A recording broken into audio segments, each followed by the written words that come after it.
Bem Assim desta quinta-feira está começando e a nossa convidada de hoje é a infectologista Daniele Macedo. Isso mesmo, a doutora Daniele já esteve aqui no Bem Assim falando sobre o coronavírus lá no início. E hoje ela vai falar pra gente sobre os avanços das pesquisas, né? As informações mais atualizadas sobre o coronavírus. Mas antes de falar com a doutora Daniele, eu preciso apresentar para vocês esta linda obra que está aqui atrás de mim.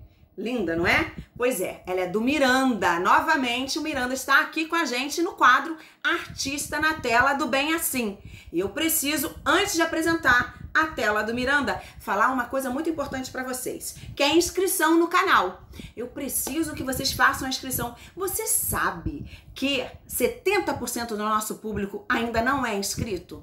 E a gente precisa da inscrição, porque assim o YouTube entende que vocês gostam do conteúdo. E gostando do conteúdo, ele me facilita com algumas outras modernidades, ferramentas, como por exemplo, fazer esse programa ao vivo para vocês. É tudo que eu quero, né? Fazer um programa ao vivo, né? Bem legal, bem mais divertido, vocês poderem interagir junto com a gente. Então se inscreva, aperta o dedinho aí no inscreva-se. Quando ele ficar cinza, você vai ter certeza que está inscrito. Se você gostar do conteúdo, deixa sua curtida e vai lá conferir todo o conteúdo que a gente tem no nosso canal. Toda terça, quinta e sábado tem um novo conteúdo para você. Estreia sempre às 18 horas. Combinado?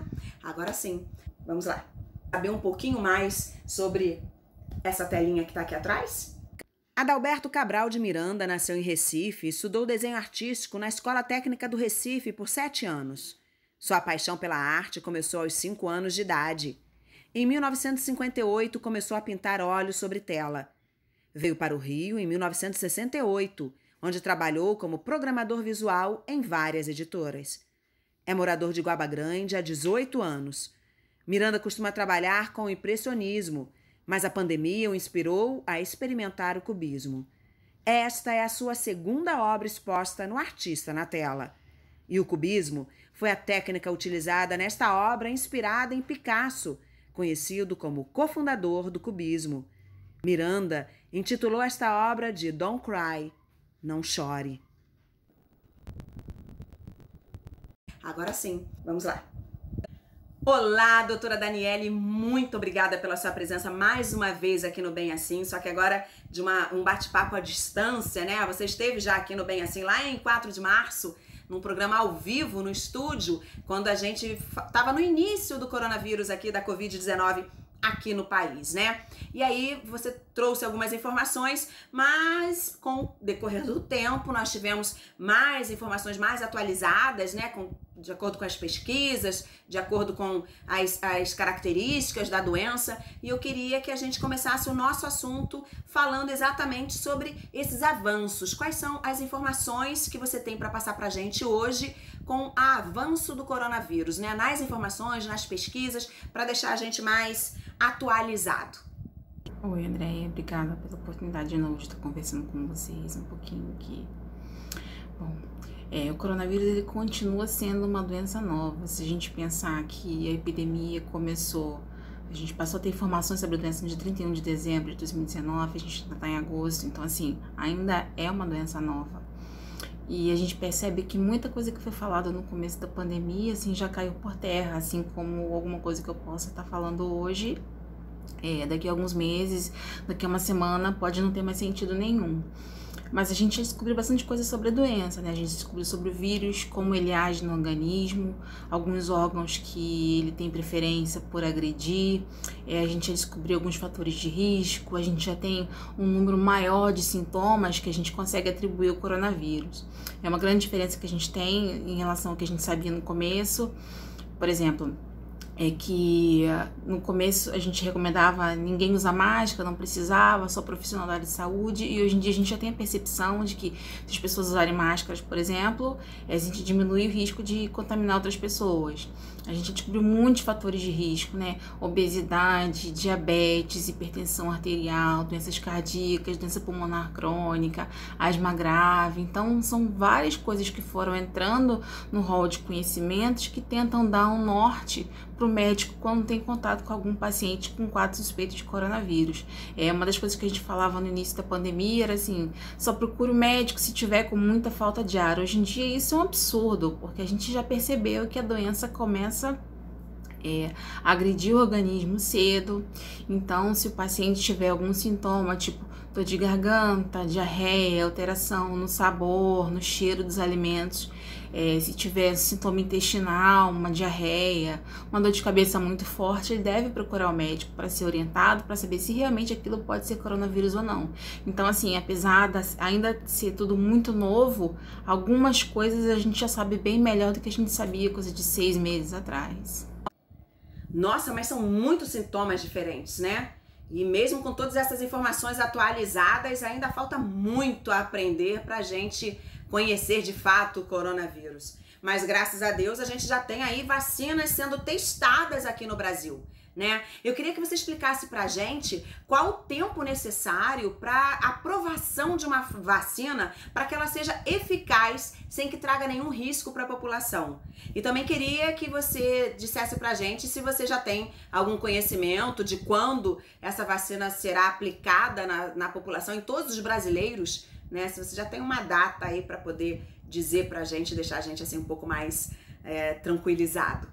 Em relação às vacinas, ainda é um assunto que gera um pouco de controvérsia, porque as pessoas estão muito desesperadas para que a vacina seja a boia salvadora de todo mundo que está nesse mar revolto. Só que vacina, ela leva um tempo para ser desenvolvida e a ser distribuída e chegar na população-alvo. As vacinas que foram feitas de modo mais rápido levaram 4, 5 anos. Então a gente está falando de uma doença que tem 8, 9 meses de existência, quer dizer, do nosso conhecimento. A vacina ela pode ser feita com vírus vivo, atenuado, sem as propriedades de causar a doença grave, ou com partículas do vírus, que são fragmentos do vírus, normalmente proteínas. No primeiro passo, ele se escolhe se a vacina vai ser de vírus vivo, atenuado, ou se vai ser de fragmento de vírus. Se fazem testes em laboratório, depois se fazem testes em animais para ver se aquele inóculo, aquela proteína que foi introduzida naquele ser vivo, ela conseguiu desencadear naquele organismo uma reação de imunidade, como se o organismo tivesse produzido células para se defender daquele agente agressor.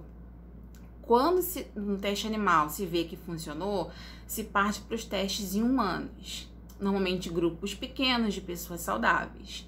E se começa a testar essa população. Se faz a vacina e vai se observar efeito colateral, se realmente produzir imunidade, se a imunidade duradoura ou não. Nessa outra fase, se for aprovada, a gente começa a experimentar em grupos maiores, em grupos mais heterogêneos. E o Brasil tem feito parte desse grupo de testes com maior número de pessoas. Por que a gente tá fazendo teste no Brasil? Não é porque a gente é bonzinho, porque a gente é melhor que ninguém, é porque o vírus está circulando muito por aqui ainda. Então, não adianta, por exemplo, começar a se testar a vacina agora na Espanha ou na Itália, que estão com um número de casos muito baixinho. A gente precisa ter o vírus circulando e pessoas em contato com o vírus, para essas pessoas vacinadas em contato com o vírus, para a gente saber se vai funcionar ou não. Então, é um processo caro e demorado. Então, assim, com muita boa vontade, talvez ano que vem, não sei, é muito difícil a gente prever isso. Porque, assim, além da vacina produzir imunidade, a gente precisa que seja uma imunidade duradoura. Será que vai precisar de uma dose de reforço? Essas perguntas que vão sendo feitas e a gente precisa responder antes de distribuir para a população. Além disso, se a gente for pensar no tanto de gente que tem no mundo, como vai ser feita a distribuição dessas vacinas? A gente tem que pensar na logística de insumo, de material para que essa vacina seja produzida, como vai ser distribuída, quem vai ser vacinado primeiro, vamos ter grupos prioritários, como a gente tem no momento da vacina da gripe? Então, assim, as pessoas têm que ter calma nesse momento. Continuar com as medidas de cuidado, de higiene, e a vacina a gente vai ter que esperar um pouquinho mais. Eu não vejo essa vacina para esse ano, não. Posso estar muito enganada, mas para esse ano realmente acho muito difícil. Então vamos torcer para que a gente consiga a eficácia dessa vacina o mais rápido possível, né? Agora você estava falando pra gente sobre uma outra novidade que tá vindo por aí, que é sobre o soro contra o coronavírus. Você pode explicar pra gente um pouco mais sobre essa informação? No começo da pandemia até se usou soro de convalescente, né? Pegavam pessoas que tiveram coronavírus, tiravam sangue, extraíam os anticorpos e inoculavam em pessoas que estavam gravemente doentes. Então, essa história do soro, de repente, pode ser um substituto mais potente para o soro de convalescente que se usava no começo da pandemia. Semana também saiu uma notícia do pessoal do Instituto Vital Brasil que está desenvolvendo um soro contra o coronavírus. O soro, ele já é usado em várias doenças, em várias ocasiões. A gente toma soro para prevenir da raiva, quando tem um acidente, uma mordida de um animal peçonhento, né? A gente tem soro antiofídico, anticorpiônico e tal. A vacina do coronavírus, eu acho que vai demorar, e então tem esse estudo correndo em paralelo no Instituto Vital Brasil, que é o estudo do soro. Eles inocularam em cavalos uma partícula viral, uma proteína presente no vírus, e os cavalos, eles desenvolvem uma resposta muito grande e muito rápida. Esses cavalos começaram a produzir anticorpos. Então, depois de um tempo, eles colhem o sangue do cavalo e separam somente os anticorpos que são contra o coronavírus. Então é um estudo que está acontecendo, que pode ser promissor ou não, né? A gente sabe que o soro funciona para outras doenças, então não é uma coisa a ser descartada de maneira nenhuma. Vamos aguardar, né, as próximas comunicações. Eu acho que os artigos dele nem foram publicados ainda. Que boa notícia! As pesquisas têm sido importantíssimas para a gente alcançar um bom resultado aí contra o coronavírus, né? Agora eu queria que você falasse pra gente quanto às medicações. Tem alguma medicação que você possa dizer que são mais eficientes? Sobre as medicações, no final de maio, início de junho, se não me engano, sai um artigo, uma nota publicada por 3 sociedades médicas do Brasil. A Sociedade Brasileira de Infectologia, a Sociedade Brasileira de Pneumologia e Tisiologia, a Associação Médica de Terapia Intensiva, de Medicina Intensiva. Essas sociedades reuniram 27 especialistas que se uniram e fizeram uma revisão de tudo que foi publicado sobre tratamento para coronavírus. E quando eles analisaram os estudos, os artigos que foram publicados, eles liberaram uma nota com algumas recomendações.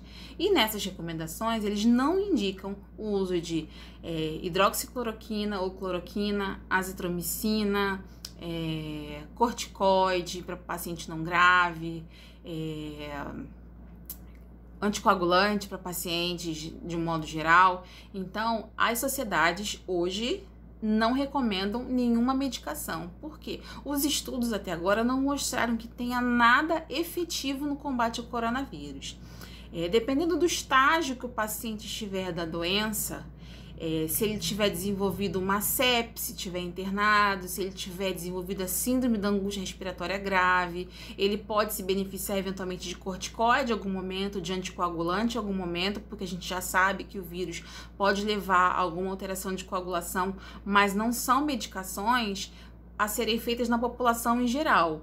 No mês passado, em 17 de julho, a Sociedade Brasileira de Infectologia soltou outra nota contraindicando o uso de hidroxicloroquina, cloroquina e azitromicina precocemente no tratamento dos pacientes com coronavírus. Então, assim, por mais que a gente deseje que tenha algum tratamento que funcione, ainda não tem nada comprovado.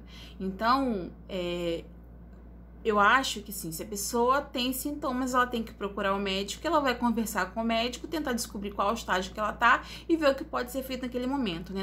Hoje não existe receita de bolo, não existe remédio que sirva para todo mundo, cada caso tem que ser avaliado individualmente.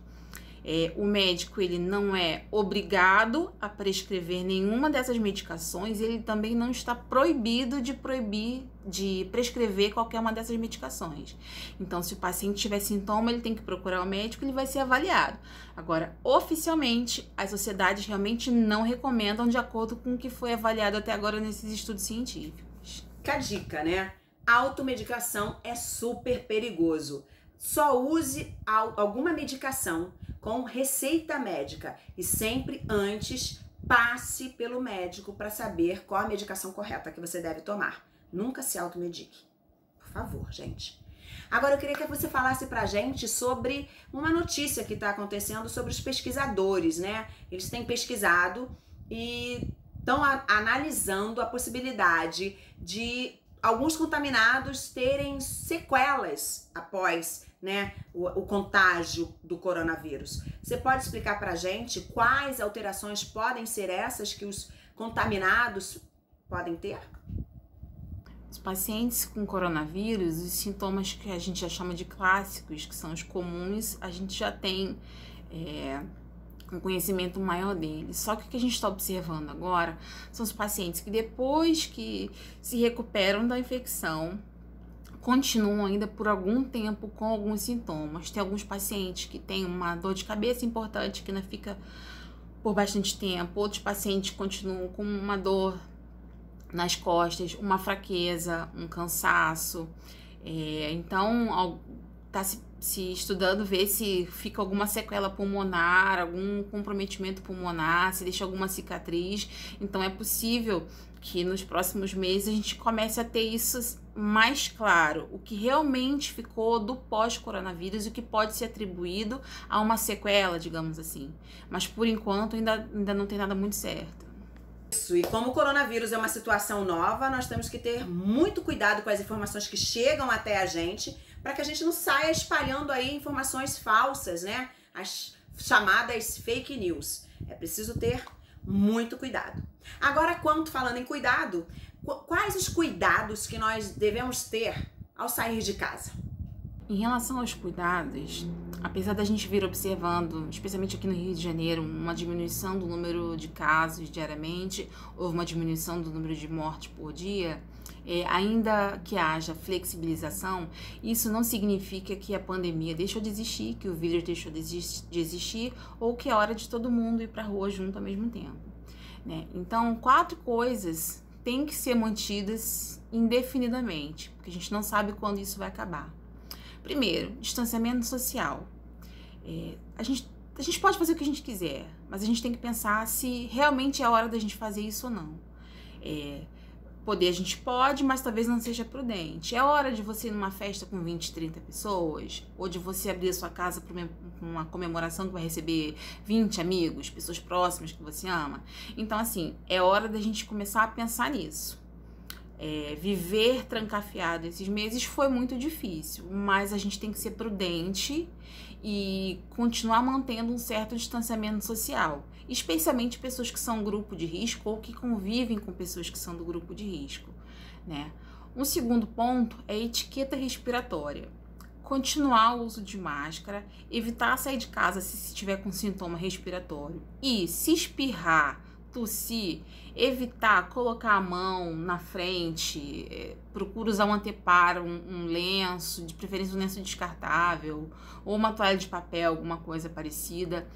Sempre tossir ou espirrar assim no braço, para a gente evitar a dispersão de gotículas, de partículas no ambiente, e manter a distância mesmo das pessoas, né? Esses dias eu fui ao mercado, precisei ir ao mercado e uma pessoa ficou tão próxima de mim, das minhas costas, tipo assim, pra quê? Né? Porque hoje em dia a gente vive a situação que vários mercados, instituições, comércio, tem marcação no chão, sugerindo que a gente mantenha a distância. Então, assim, por enquanto, vamos manter, né? O mais prudente é que a gente mantenha o distanciamento social nesse momento. Terceiro ponto, higienização de mãos, seja com álcool gel, seja com água e sabão. Não é hora de baixar a guarda. Eu acho que a gente não deve baixar a guarda em relação à higienização de mãos para a vida, né? A gente sempre tem que lavar as mãos sempre que possível, usar álcool gel quando não der, mas a água e sabão realmente é a melhor coisa que tem. Então, a gente tem que manter esses cuidados. E outra coisa, né? Quando estiver na rua, não tocar o rosto, evitar coçar os olhos e coçar o nariz, porque a gente tem essa tendência, né? Tem os estudos que mostram que a pessoa toca o rosto uma infinidade de vezes ao longo de uma hora. Então, assim, na rua especificamente, onde a gente não consegue ter essa coisa de lavar a mão toda hora, ou pode não ter acesso ao álcool gel naquele momento, evitar tocar o rosto. E quando a gente fala de tocar o rosto, tem muito cuidado com o aparelho celular também, porque a gente tá na rua, tá de máscara, tá de óculos, não coça o olho, não coça o nariz, vai lá, tira o celular, pega o celular, encosta lá na boca e depois o celular já vai parar na mesa ou no balcão da rua, em qualquer lugar. Então, assim, celular é uma coisa que a gente tem que ter muito cuidado, né? Quando voltar para casa, depois que for na rua, Cuidado com a roupa que vem da rua, o sapato, evitar sapato dentro de casa, se possível chegar, tirar a roupa e tomar logo seu banho. Então são cuidados que a gente ainda vai ter que manter por um certo tempo, né? Essas boas normas de higiene e de autocuidado. Verdade, a flexibilização não quer dizer que o vírus acabou. A gente ainda tem que tomar muito cuidado, né? Fazer o uso da máscara quando sair de casa, ter o cuidado com a higienização das mãos, assim, em excesso mesmo, né? Porque afinal de contas o vírus continua circulando aí, e esse vírus é um vírus que age muito rapidamente, né?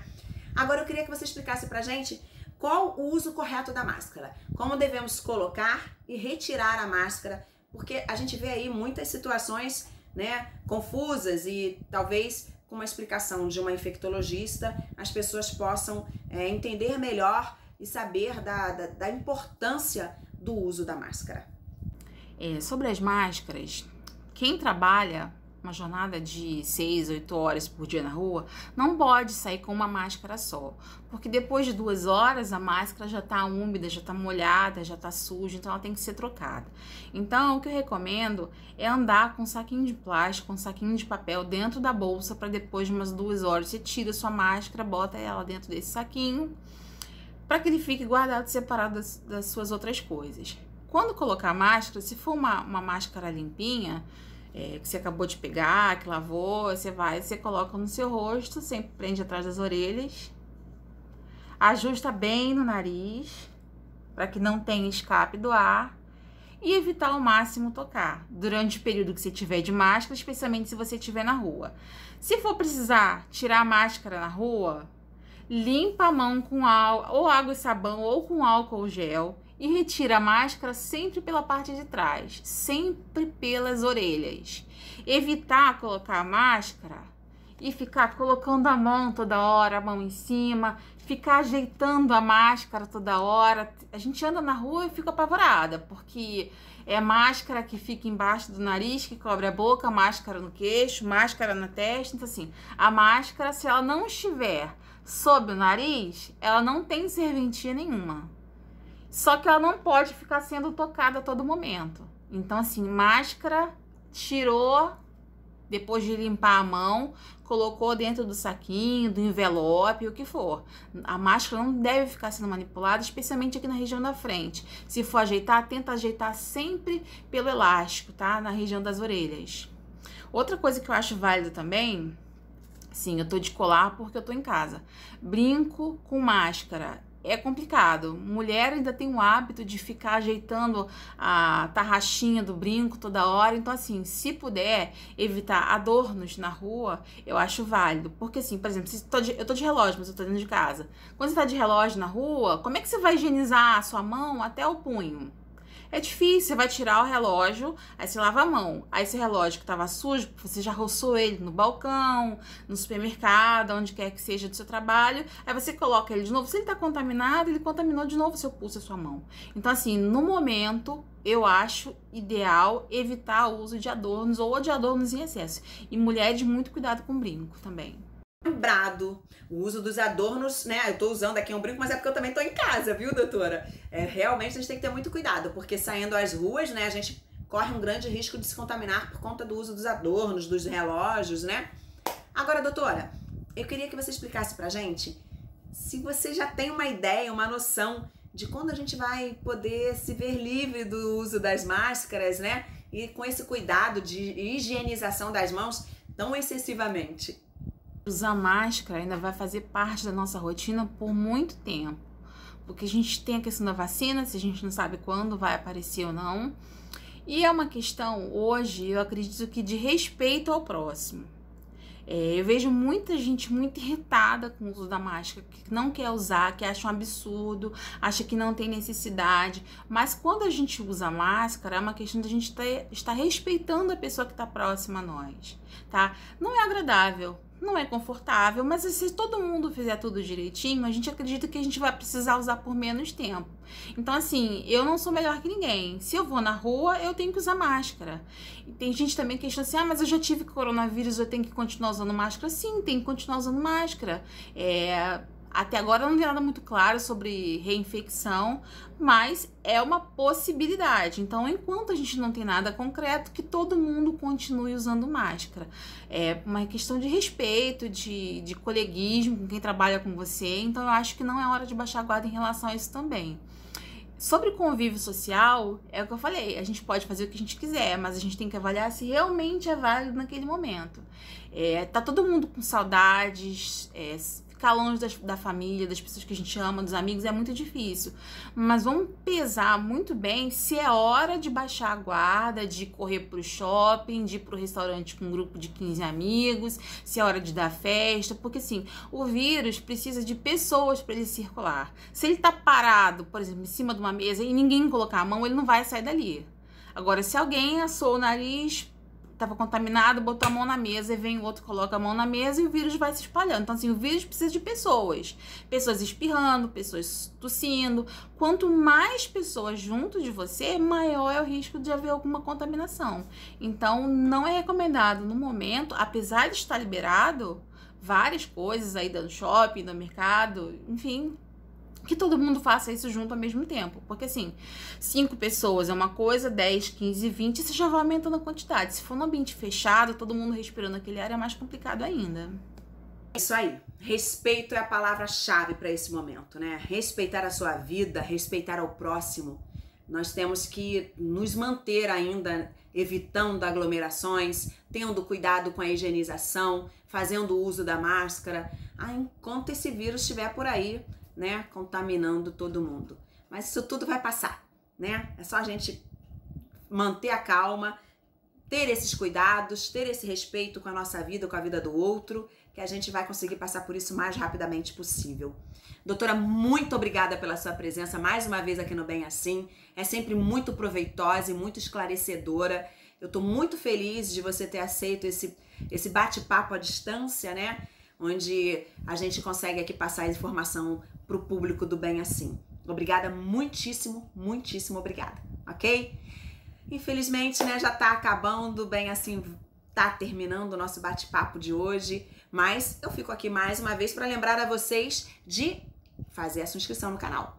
Clica aí no vermelho, no inscreva-se, deixa a sua curtida se você gostou desse conteúdo, compartilha com quem você quiser, porque afinal de contas o que é bom a gente precisa compartilhar, ainda mais um tema tão importante quanto esse, né?